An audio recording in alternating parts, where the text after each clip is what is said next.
Maka itu kalau saudara sepanjang tahun ini hampir tidak pernah, maaf, saya punya kebiasaan setiap pagi saya bangun, doa saya yang pertama sudah lebih dari 30 tahun ini, saya selalu bertanya, ayah, siapa yang aku beri makan hari ini? Saudara, maka itu Tuhan memberkati kami sekeluarga luar biasa. Karena itu yang saya pakai lebih dari 30 tahun. Setiap kali saya bangun pagi, saya tanya, siapa yang aku beri makan hari ini? Lakukan itu untuk tahun yang akan datang. Dunia akan diberkati dan gak ada orang lapar di sekitar kita. Jangan pakai alasan. Jangan lagi mikir siapa yang aku beri makan. Untuk aku makan apa aja belum tahu. Awas kalau ada yang ngomong seperti itu. Saya mau tunjukkan kepada saudara sebuah contoh. Kita buka 2 Korintus 8. Saya bersyukur ada firman sedahsyat ini di Alkitab kita. Mulai ayat yang pertama. Ini ayat yang dahsyat sekali, saudara. Maka itu siapa yang merasa nggak mampu, nggak berdaya, contoh saudara kita di Makedonia ini. Saudara-saudara, kami hendak memberitahukan kepada kamu, hebat Paulus, tentang kasih karunia. Nah, ada kasih karunia lagi bukan? Yang melimpah. Tadi kita sudah terima. Tentang kasih karunia yang dianugerahkan kepada gereja-gereja. Jadi nggak tahu berapa jumlahnya. Banyak gereja di Makedonia. Lihat kondisi mereka ayat 2. Selagi diapakan? Cobai dengan berat. Enak enggak? Dapat jawab, enak tidak? Ya tidak. Dengar kata dicobai saja sudah menggiris kita ini. Dengan berat. Kondisi kedua, mereka bagaimana dalam hal apa? Dalam berbagai penderitaan. Gila ini kalau orang Jakarta bilang. Sudah dicobai dengan berat dalam berbagai penderitaan. Aneh. Mereka bagaimana? Kita sudah menulis. Mereka bagaimana? Sukacita mereka meluap. Ayo jujur, bisa nggak secara logika? Jawab, bisa tidak? Tidak bisa secara logika. Tapi inilah kekristenan yang benar. Sukacita meluap. Saya heran. Dan lihat saudara, kalimat yang berikut, kondisi mereka ketiga. Dan meskipun mereka bagaimana? Sangat miskin. Saya mau tanya kepada saudara, apa bedanya miskin dan sangat miskin? Kalau miskin masih ada dikit-dikit lah. Kalau sangat miskin enggak, minus lagi ke bawah begitu. Saya menemukan sebuah kalimat karena pertama kali saya diwahyukan ini oleh Roh Kudus. Saya tuh heran, kok bisa ada orang-orang yang hebat seperti ini di dunia. Saya mau pakai istilah bahasa Indonesia, pepatah bahasa Indonesia. Saudara masih ingat kalau bahasa Indonesia menggambarkan orang malang, orang celaka? Itu bunyi demikian. Sudah jatuh, terus kan ketimpa tangga.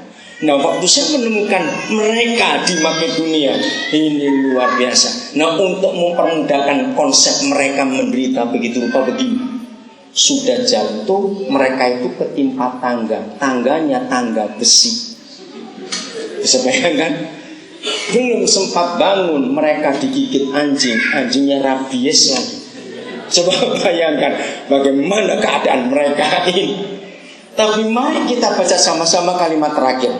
1, 2, 3. Namun mereka kaya dalam kemurahan. Amin. Kira-kira saudara dan saya hari ini, sudahlah, walaupun pakaian kita bagus-bagusan, kita beribadah, pasti ada orang-orang yang gak punya duit di antara kita. Nah, nggak punya duit, saudara, dibanding dengan saudara kita di Makedonia hari itu, siapa lebih lumayan?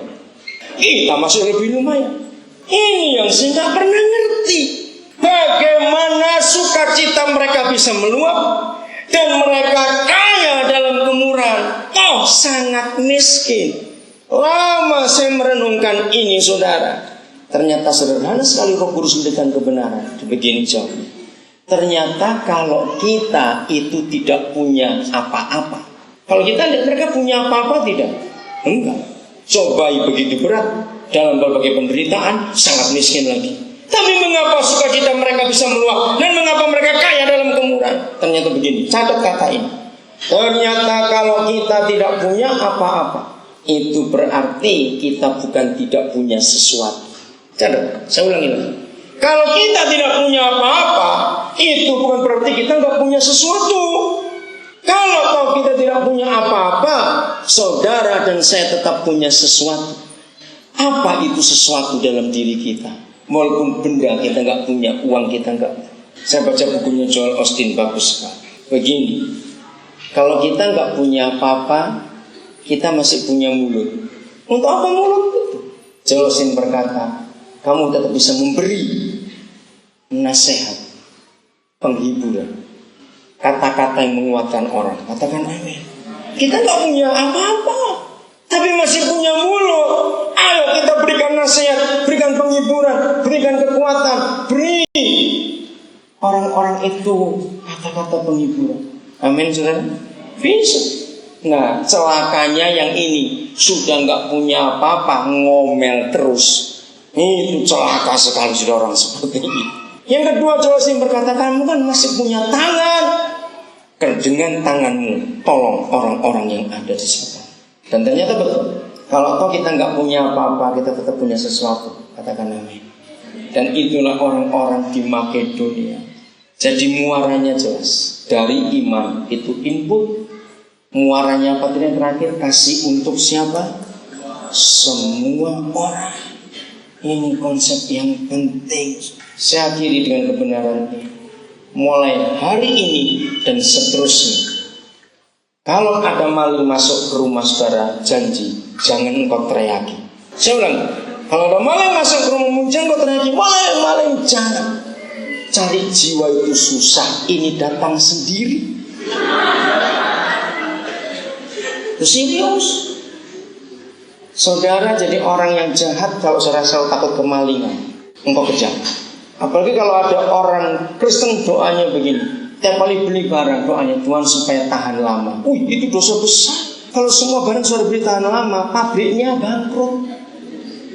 Betul tidak?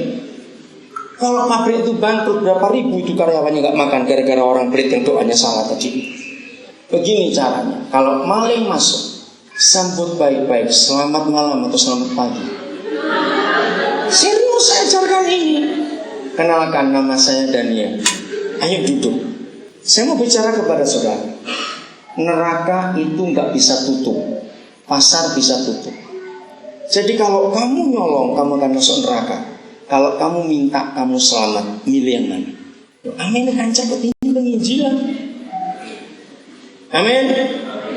Jadi begitu masuk, maling itu sambut. Ceritakan soal kehidupan. Ceritakan soal surga neraka buat dia. Ceritakan sepintar-pintarnya kamu, polisi tetap lebih pintar. Pasti kamu ketangkap. Nah, kalau kamu ketangkap, kamu kalau sudah keluarga, kasihan istrimu, kasihan anakmu. Kalau mari ditanya temannya, Bu, bapak mana? Di kantor polisi. Bapak bukan polisi kok. Ya pasti maling kalau bukan polisi kantor polisi itu. Betapa malunya istrimu dengan mikir itu. Nah, ajar dia untuk hidup, kerjalah. Sekarang ini banyak kesempatan. Kalau kamu nggak bisa kerja ini kerja itu, jadi pemulung. Kumpulkan itu botol-botol, gelas-gelas aqua, kaleng-kaleng Coca-Cola, semuanya itu ada duitnya itu. Nah, betul nggak sih? Ajari seperti itu. Pokoknya sedapat mungkin Roh Kudus ngomong apa. Nah, seringkali saya ngomong ini orang takut. Kalau malingnya jadi ngerti, kalau nggak bisa dibunuh gimana? Lu masa takut mati? Mati itu enak bagi yang percaya, langsung ke surga. Ngapain repot-repot? Amin. Mati itu enak, ngapain takut? Justru kalau seorang orang Kristen takut mati, kau masih punya dosa. Kita sih. Jadi setelah selesai ngomong, tanya sudah makan belum kamu? Kalau belum makan, ajak dia makan.